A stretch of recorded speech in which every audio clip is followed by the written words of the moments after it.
Et l'invité d'Impact ce mois-ci, en présence des lecteurs de Mediatico qu'on remercie de nous avoir rejoints aujourd'hui, c'est Niels Pedersen. Bonjour Niels. Bonjour Frédéric. Alors Niels, vous êtes le nouveau président de la Fonda. C'est un think tank associatif qui produit depuis plus de 35 ans des analyses sur le secteur associatif. Et vous venez d'ailleurs à la Fonda de succéder à Yannick Blanc. Yannick Blanc, c'est un préfet. Il est très respecté dans le monde de l'économie sociale et solidaire. Pour commencer, comment se passe la transition ? Alors je vous rassure très bien, Yannick, avant d'être préfet, d'abord président, donc bénévole. Et c'est à ce titre de la Fonda qu'il était aussi connu. Sa grande force et son innovation a été justement près de 2 ans à l'avance d'anticiper son départ et de prévenir qu'au bout de 2 mandats à la Fonda, il souhaitait passer la main à un autre membre au sein de l'association pour ne pas accaparer la présidence. La Fonda, vous l'avez dit, existe depuis 1981, une association reconnue d'utilité publique qui produit des éclairages, des contenus sur le monde associatif. Et nous avons une liberté de pensée qui est riche et que nous revendiquons à la Fonda, et ce qui fait vraiment notre marque de fabrique à laquelle nous tenons. Alors on va sentir vos engagements au travers de cette interview, des différents axes qu'on va lui donner. Commençons par le fait que la France déjà est en pleine transformation économique, écologique, sociale. On voit que les associations sont à la manœuvre dans cette transformation-là. On voit aussi que les Français sont en quête de repères, de valeurs. Et ces valeurs, elles sont portées par les associations. Et d'ailleurs, on le voit pendant ce mois de l'économie sociale et solidaire avec plus de 2000 événements organisés partout en France. Mais pour commencer, comment se porte l'engagement associatif en France ? Les Français sont engagés. Les nouveaux chiffres de l'étude menée par Lionel Proutot montrent que plus de 22 millions de Français de plus de 18 ans sont engagés dans une activité associative, soit 43% de la population de plus de 18 ans. Et cet engagement s'est consolidé au fil des temps. Les derniers chiffres que nous avions tournaient autour de 12, 14, 16 millions de bénévoles. Et donc les Français s'engagent, ils ont envie, ils ont ce besoin, cette conviction de s'engager pour les autres dans une association, puisque 90% de l'engagement qui a été mesuré dans cette étude se fait au travers d'une association. Et puis, il y a un engagement très fort qui est vraiment un signe de société, c'est l'engagement pour le développement durable. Et vous, à la Fonda, vous travaillez notamment sur le développement durable. Vous êtes en train de mettre en place des ateliers du Faire Ensemble 2030. Qu'est-ce que c'est ? L'ONU a lancé son agenda 2030 pour lutter contre la pauvreté et les inégalités, considérant que le développement humain faisait partie prenante de cet agenda. Et nous avons souhaité calquer notre nouvel agenda Faire Ensemble 2030 sur celui de l'ONU. Pourquoi ? Nous sommes partis du constat que les acteurs associatifs sont porteurs de solutions, sont porteurs d'expertise sur leur territoire. Elles connaissent leurs propres enjeux. Sauf que bien souvent, elles ne savent pas qu'elles ont une expertise parce que c'est tellement évident pour elles de la mettre en œuvre qu'elles ne l'ont pas conceptualisée, qu'elles ne l'ont pas formalisée. L'autre point, c'est que souvent les associations travaillent en parallèle, travaillent en silo, mais n'ont pas forcément le temps de travailler ensemble pour plein de bonnes ou de mauvaises raisons.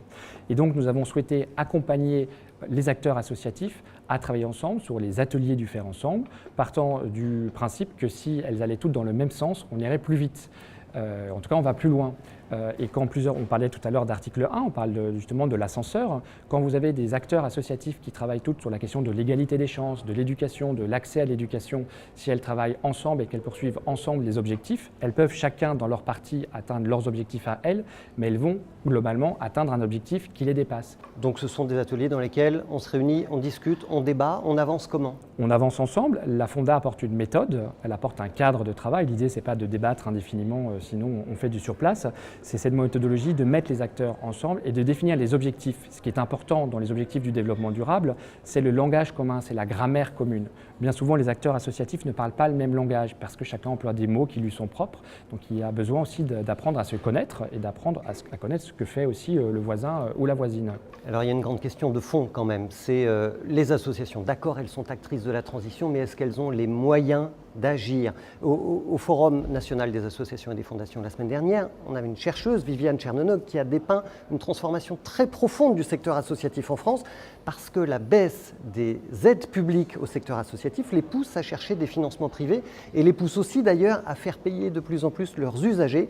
Est-ce que le modèle associatif est en danger aujourd'hui ? Alors, on est aussi dans un grand paradoxe, c'est-à-dire que dans les 1,3 million, 1,5 million d'associations qui existent en France… 1,5 million d'après les derniers chiffres. Dernier chiffre, 1,5 million, toutes ne sont pas employeurs, toutes ne sollicitent pas des subventions. Donc, de quelle association ? De moins en moins d'associations employeurs, c'est aussi un signe. Il y a environ, alors on va arrondir les chiffres, 200 000 associations employeurs en France pour 2,8 millions de salariés. Donc vous voyez, il reste encore plus d'1,3 million d'associations qui ne sont pas employeurs et qui ne sollicitent pas forcément des subventions. Donc effectivement, pour celles qui sollicitent des subventions, pour ces associations-là, c'est effectivement extrêmement extrêmement compliqué. Je ne dirais pas qu'il y a du danger, mais il y a effectivement une situation de fragilité extrême.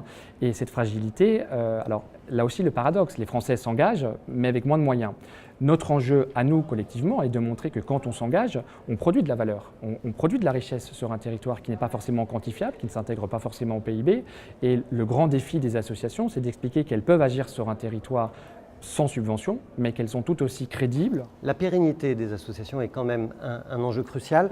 On voit donc la baisse des subventions, on voit la suppression massive des contrats aidés, on voit la suppression de l'ISF aussi, l'impôt sur la fortune, qui génère un manque à gagner de 150 millions d'euros pour le monde associatif et pour les fondations. Comment est-ce qu'on peut expliquer le peu de soutien des pouvoirs publics à un secteur qui pèse pourtant très lourd économiquement ?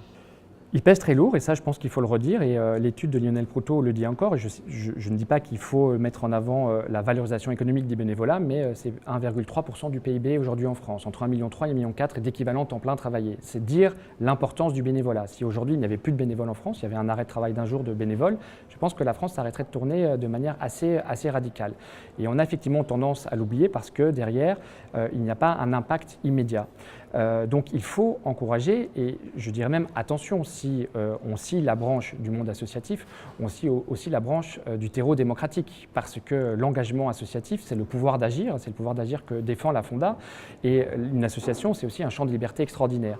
Comme c'est un champ de liberté extraordinaire, c'est perçu parfois comme un contre-pouvoir et ça peut déranger. Et comme ça dérange, on préfère parfois faire taire certaines associations parce que oui, elles sont remuantes, parce que oui, elles ont des messages discordants, parce que oui, elles peuvent s'opposer à un arrêté préfectoral en Bretagne, par exemple, si on regarde les associations environnementales. Mais c'est important parce que notre démocratie repose sur ces contre-pouvoirs. Alors, dans le club Mediatico, qui est le groupe Facebook qui est réservé aux adhérents de Mediatico, Jean Gattel, qui est l'ancien secrétaire d'État à l'économie sociale et solidaire de Laurent Fabius, à l'époque de François Mitterrand, nous disait hier soir qu'il était effrayé par tous les discours qui prônent le rapprochement entreprise-association.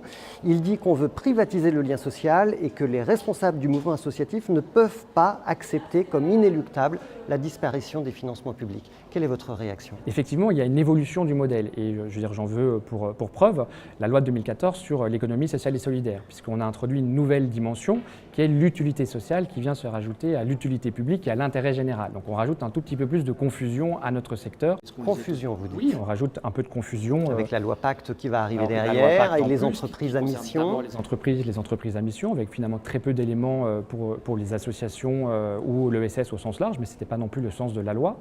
On rajoute la confusion. Or, les acteurs associatifs ont besoin aujourd'hui de stabilité et de visibilité pour pouvoir se développer. N'importe quel entrepreneur, qu'il soit social ou pas social, a besoin de visibilité pour se développer. Je ne crois pas qu'aujourd'hui les associations vont disparaître. Effectivement, il faut une clarification.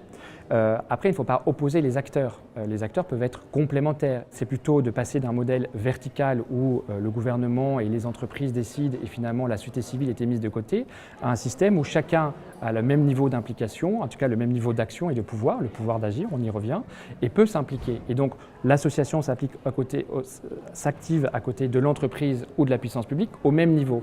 Et c'est là le changement de paradigme aujourd'hui de notre société qui est difficile parce qu'effectivement le modèle n'existe pas, les repères n'existent pas et le monde est en pleine transition. On voit bien aujourd'hui, le monde de 1945 tel qu'il existe est en train de disparaître sous nos yeux et on ne sait pas vers quoi il va.